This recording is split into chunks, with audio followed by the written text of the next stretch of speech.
अस्सलाम friends, welcome back to Top Smarties. Drama तो दिन ब दिन इंटरेस्टिंग से इंटरेस्टिंग तरह होता जा रहा है और दिल कर रहा है कि ये ड्रामा हफ्ते में 2 बार नहीं बल्कि डेली लगा करे। अगर आपकी भी यही ख्वाहिश है तो कमेंट्स में यस ज़रूर लिखिएगा।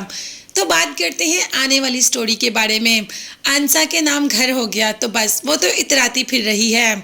आज अंश से कह दिया कि ये घर मेरा है, तुम ऐसे करो इस घर से चले जाओ। तो अनस भी कहता है ठीक है भाई, घर तुम्हारा है तो मैं यहाँ पर कैसे रह सकता हूँ। अनस जाने ही लगता है कि अंसा अनस को रोक लेती है और कहती है कि तुम्हें क्या लगा मैं कभी तुम्हें ऐसा कह सकती हूँ।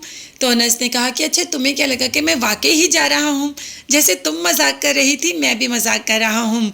तो दोनों की केमिस्ट्री तो काफ़ी अच्छी होती जा रही है और बस दिल करता है कि बैठ के इनकी केमिस्ट्री ही देखते जाओ। दोनों एक दूसरे की आंखों में देखते हैं और काफ़ी देर तक देखते ही रहते हैं। अंसा ने कभी भी अंश को इस नज़र से देखा ही नहीं था, मगर अब उसकी नज़रें अंश के अलावा कहीं और टिकती ही नहीं।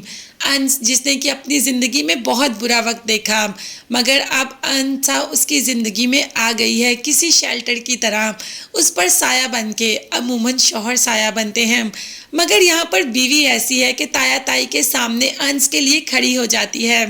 पुप्पो भी तो इसी तरह बिल्कुल सुकून के साथ वापस चली जाती हैं। उन्हें पता है कि अब अंश का ख्याल रखने के लिए अंसा मौजूद है।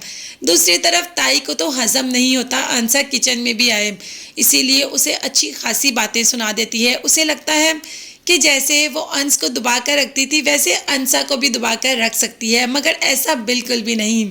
अंसा तो अंश से बिल्कुल डिफरेंट है और उसे अपना हक लेना क्या छीनना भी आता है।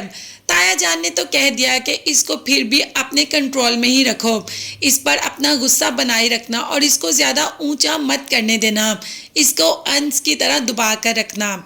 मगर ऐसा बिल्कुल भी मुमकिन नहीं। अंसा अपना हक किसी के लिए नहीं छोड़ेगी। पहले वो अपनी भाभी को नहीं छोड़ती थी तो ताईजान को कैसे छोड़ देगी। मतलब बातें तो वो अपनी पूरी बता देती है, पूरी बात बयान कर देती है, दिल में कुछ भी नहीं रखती। और ताईजान को अंसा की यही बात बहुत बुरी लगती है। अगर हम अंसा को और अंश को साइड पर रखें, ताईजान जो कि इन्हीं के पीछे पड़ी रहती हैं, अपनी बेटी का तो ख्याल ही नहीं कि अपनी बेटी क्या करती फिर रही है। हमेशा ही लाइब्रेरी क्या कहकर घर काफी लेट आती है। आज तो बाप रेस्टोरेंट में था कि बेटी भी उसी रेस्टोरेंट पहुंच जाती है। बाप तो एकदम देखकर हैरान हो जाता है कि ये तो वही लड़का है जिसके भाई का एक्सीडेंट किया था सहान ने। तो बस अब इन दोनों को देखता है और सोचता है कि बेटी हर बार झूठ बोलती है, अब घर जाकर कौन सा नया बहाना बनाएगी, तो बीवी को जाकर सारी बात बता देगा।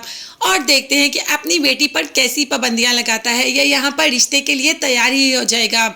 ये सब देखने और जानने के लिए चैनल को लाजमी सब्सक्राइब कीजिएगा, बेल आइकॉन भी प्रेस करें। नेक्स्ट वीडियोस तक के लिए अल्लाह हाफिज़, bye bye and take care.